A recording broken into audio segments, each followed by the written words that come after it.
Всем привет! В этом видео я продолжу рассказ про резные ножки кабриоль. Всем, кто не смотрел первую часть, рекомендую посмотреть. На данный момент ножка выглядит вот так. Я немного подкрасил ее водной морилкой, чтобы выделить рельеф. Позже я планирую поэкспериментировать с покраской этих ножек и посмотреть, какой цвет им больше подходит. Далее мне предстоит скопировать эту ногу. Для этого у меня есть 3 вот такие заготовки.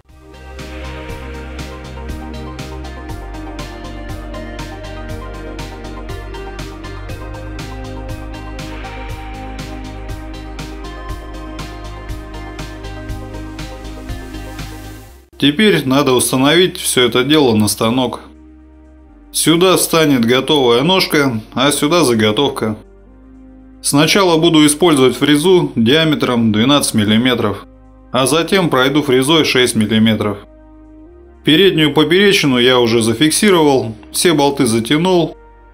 Двигается только задняя поперечина. Задние оси тоже зафиксированы. Перед тем, как начать вырезать орнамент на ножке, я их устанавливал на станок. Пронумеровал заготовки. Это первая, это вторая. Первую установил справа, выровнял, наметил. А затем по очереди устанавливал слева остальные заготовки. Также выравнивал и намечал.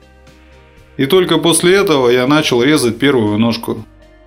Далее устанавливаю их на станок. Совмещаю намеченные отверстия с шипами.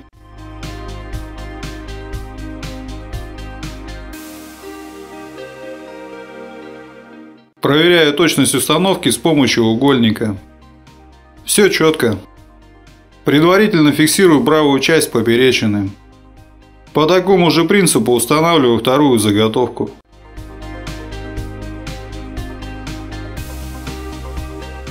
Теперь хорошенько прижимаю и фиксирую окончательно. Проверяю, чтобы маркер не был ниже фрезы.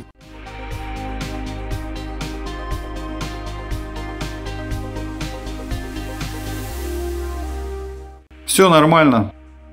Приступаю к фрезеровке.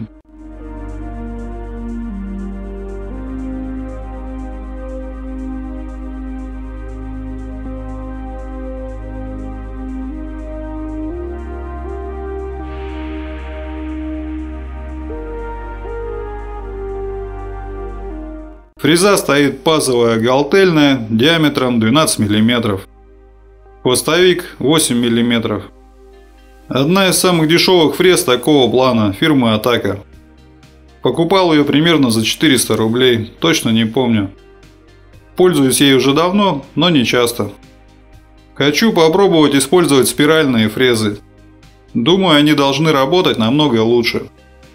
Но цены на них чуть ли не в 5 раз выше. Поэтому подожду более крупного заказа и тогда буду брать. Если не трудно, можете посоветовать, какие фрезы лучше взять. Сразу скажу, мне нужна фреза с хвостовиком 8-10 мм. Диаметр от 8 до 20 мм с круглой вершиной. С прямой или с острой вершиной фрезы не подойдут, потому что маркер делается по форме фрезы. Если у него будут острые грани, то будет повреждаться шаблон, а мне это не надо. В комментариях меня несколько раз спрашивали: а зачем покупать твои чертежи на этот станок, если и так все понятно из видео? Отвечу: чтобы сэкономить время. Предположим, вы зарабатываете 1000 рублей в день. Чертежи на станок стоят 500 рублей. Если вы можете полностью рассчитать, а затем сделать чертежи на подобный станок за полдня, то вам они точно не пригодятся. Хотя свериться с рабочей и уже обкатанной версией никогда не помешает.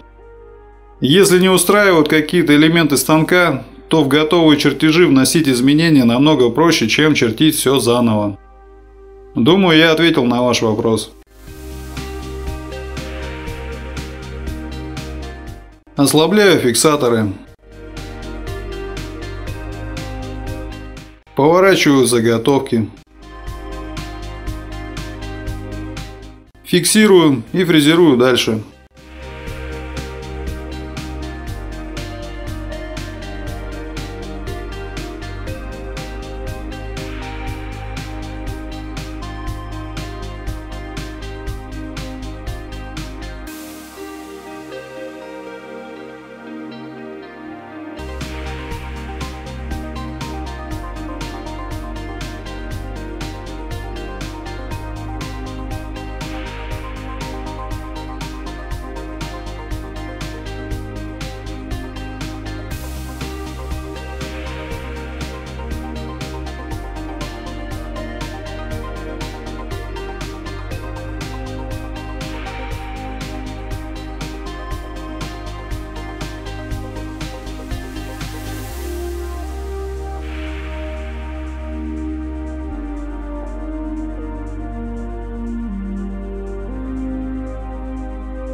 Закончил фрезеровать 12-мм фрезой. Теперь устанавливаю фрезу диаметром 6 мм и маркер, сделанный под нее.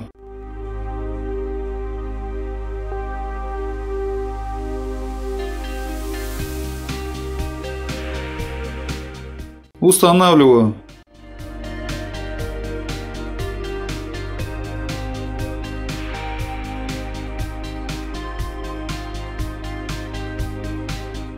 Регулирую высоту маркера.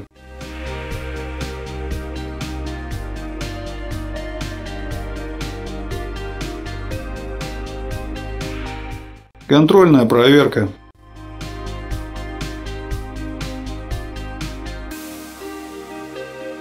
Продолжаю фрезеровать.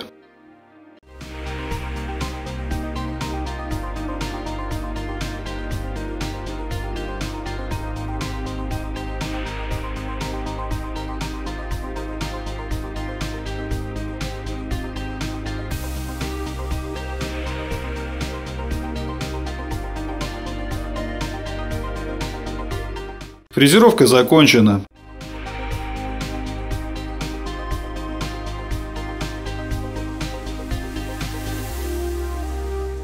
Возвращаю детали в исходное положение и снимаю со станка.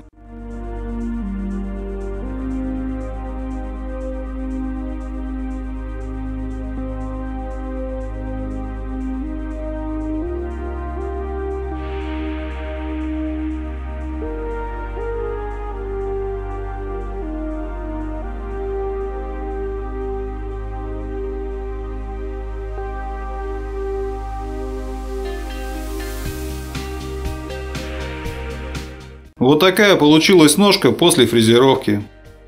Мне очень нравится полученный результат. Теперь надо доработать ножку резцами по дереву. На мой взгляд, это намного проще, чем вырезать ее заново. Да и сделать точную копию вручную не так просто.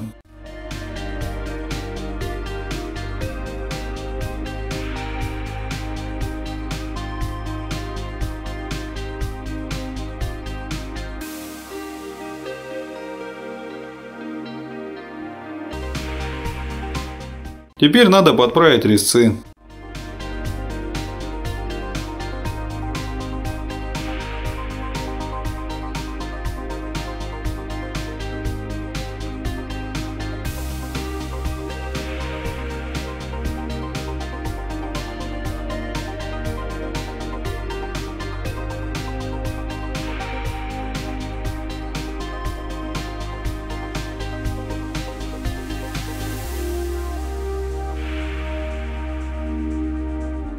Описывать сам процесс, как я дорезал заготовку, особого смысла нет. Задача просто заровнять канавки от фрезы и прорезать места, куда она не смогла добраться.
На ленточной пиле обрезаю лишние фрагменты ножки.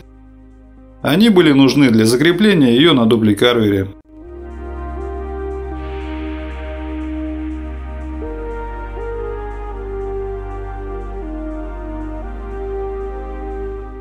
Вот так выглядит ножка после обработки резцами.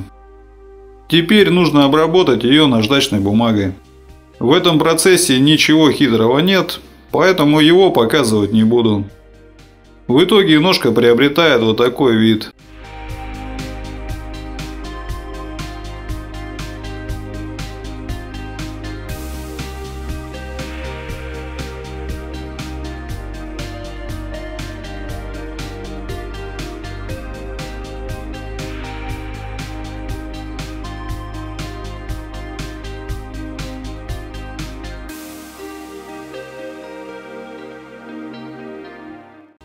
Как говорится, найдите 10 отличий.